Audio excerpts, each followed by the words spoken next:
What are you afraid of? You have nothing to lose.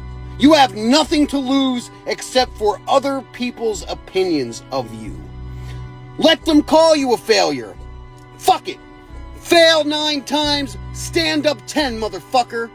Are you going to let fear cripple you to the point that you don't live your life? Nobody cares about how tired you are, and they certainly don't care about the pain you feel. So transform that pain into an endless source of energy to propel yourself to a level so high that not even life itself will challenge you. Every rep you skip, every workout you miss is a choice to stay weak in mind and body. You are either getting stronger or getting weaker.